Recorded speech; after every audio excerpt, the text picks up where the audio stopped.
알쏭달쏭 법률 예솔노 시작해 보겠습니다. 자, 오늘 법률 문제는요. 전염병 환자 일부러 다른 사람과 접촉 시 상해죄로 처벌받을 수 있다입니다. 고민이 되는데요. 제 생각에는 처벌받을 수 있을 것 같습니다. 뭐 가벼운 감기도 뭐 전염성이 있긴 하겠지만 감기 같은 거 말고 크게 심각한 병들도 전염이 될 수도 있을 땐 항상 조심하라고 얘기를 하니까 저는 처벌받을 수 있다. 오를 들어볼게요. 두 분께 질문 드리겠습니다. 전염병 환자 일부러 다른 사람과 접촉 시 상해죄로 처벌받을 수 있다. OX판 들어주십시오. 네, 최 변호사님 오 들어주셨고요. 네네. 배 변호사님 볼까요? 네, 오 저도 오 들어주셨네요. 들었습니다. 와, 두 분 다 오. 제가 뿌듯하네요. 저도 오를 들었기 때문에. 근데 한편으로 생각하면 뭐 사람을 때린 것도 아니고 이 전염병에 걸렸을 뿐인데 이게 상해죄, 그것도 하필이면 또 상해죄일까 굉장히 궁금해지는데 두 분 이유를 좀 들어보도록 하겠습니다. 배 변호사님 어떤 이유일까요? 예, 그 이제 뭐 전염병 뭐 유명한 게 많죠. 뭐 네. 홍역도 있을 수 있고, 그 다음에 몇 해 전에 아주 대한민국을 들썩였던 네. 메르스 그쵸. 사태도 있었죠. 그래서 메르스 환자가 병원 진료를 거부하고 막 뛰쳐나가가지고 이런 것도 이슈가 됐던 적이 있는데요. 예. 만약에 이 환자가 나가서 고의로 가지고 일부러 사람들을 막 만나서 전파를 시켰다면 뭐 이론상은 상해죄가 성립이 가능할 수 있을 것 같습니다. 왜 예. 그러냐면 그 상해라고 하는 것은 이제 뭐 형법에 상해죄라는 규정이 있는데 폭행 상해 많이 하잖아요. 네. 그러니까 상해라고 하면 일반인들이 보기에는 상해가 뭐지 이렇게 궁금해하실 수 있어요. 예. 뭐 피가 나거나 상처가 나거나 이런 걸 상해라고 생각하실 텐데 그거보다 좀 넓은 광의의 개념입니다. 상해는 뭐냐면 신체의 생리적 기능을 훼손하는 걸 모두 다 상해라고 봐요. 다 포함이 네, 되는군요. 작은 뭐 찰과상도 상처가 될 수도 있고 네. 아니면 뭐 신체 장기 일부를 손상시키는 경우에도 상처가 나지 않았다고 네네. 하더라도 그런 거 전부 다 상해가 되거든요. 그래서 상해가 되면 이제 형법 257조에서 7년 이하의 징역 또는 10년 이하의 자격정지 그리고 네. 1,000만 원 이하의 벌금형에 처해지기 때문에 네.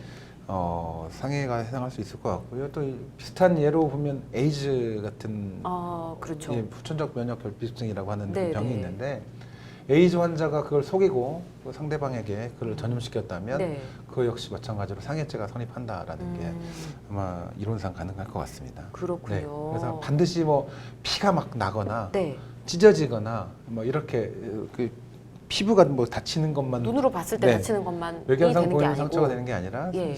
신체의 생리적 기능을 훼손하는 모든 경우를 다 상해라고 보시면 되겠습니다. 알겠습니다. 그래서 이 제목이 상해죄로 되는 거군요. 네, 맞습니다. 자, 그렇다면 이 전염병이 굉장히 종류가 많지 않습니까? 전염병을 타인에게 옮길 경우 무조건 모두 상해죄가 다 성립이 되는 건지 이것도 좀 알아봐야 될 것 같습니다. 최 변호사님. 예, 그 뭐 무조건적으로 상해죄가 성립하는 건 아니다라고 생각하시면 되는데 네. 왜 그러냐면 이제 상해죄의 구성 요건 중에는 이제 내가 상대방한테 상을 입힌다는 이제 고의가 있어야 돼요. 그 조금 전에 이제 배 변호사님께서 이제 예로 들어주신 이제 메르스 환자 같은 경우에 이제 내가 메르스를 퍼뜨리겠다라는 의도를 가지고 이제 병원에서 탈출을 한 거거든요. 그렇기 때문에 실제로 누군가 그것 때문에 전염병을 입었다라고 한다면 이제 그 사람은 상해죄로 처벌받게 될 거다라고 네. 생각을 하고요. 다만 이제 환자 본인이 이제 의도하지 않았다라고 하더라도 상해죄로 처벌될 수 있는 경우가 있는데 그거는 내가 전염병을 가지고 있는 걸 알고 있는데 네. 그 상대방한테 내가 반드시 이거를 입히겠다 그런 의사까지는 아니라고 하더라도 이거 내가 이렇게 전염병이 있기 때문에 사람과 이런 행동을 했을 때 저 사람이 전염병을 입을 수도 있다라는 것을 알고도 그 용인하거나 뭐 네. 감수하거나 그런 행동을 했다라고 한다면 그것은 이제 뭐 형법적으로 이제 미필적 고의라고 표현을 하는데 그런 경우에 또 상해죄가 성립할 수도 있고 그렇지 않다고 하더라도 내가 이렇게 행동을 하면 저 사람이 상해죄를 이 전염병이 퍼질 거다라는 거를 예상할 수 있었다라고 한다면 그거는 뭐 과실이라고 평가할 수 있겠지만 어쨌든 과실치상죄라는 죄명으로 처벌될 가능성도 있다. 라고 생각을 하시면 될 것 같아요. 근데 뭐 실제로 그런 확정적인 고의가 없는 경우에 그거를 예. 뭐 예견 가능성을 굳이 따지고 또 그걸 가지고 인과관계까지 입증을 해야 되기 때문에 뭐 과실치상죄까지 처벌되는 거는 뭐 쉽지는 않을 거다라고 네. 생각은 드네요. 네. 알겠습니다. 자, 그렇다면 전염병 환자의 경우는 뭐 다른 사람들의 안전 등을 위해서 뭐 질병관리본부라든지 아니면 그 외 기관, 관련 기관들이 많을 텐데 내가 이러이러한 전염병에 걸린 것 같습니다라고 이렇게 얘기를 스스로 해야 되는 건가요? 그렇죠. 이제 감염병의 예방 및 관리에 관한 법률을 우리가 이제 약칭으로 해서 감염병 네, 발음이 어렵죠. 예방법이라고 하는데요. 네. 여기에 보시면은 신고 의무가 있어요.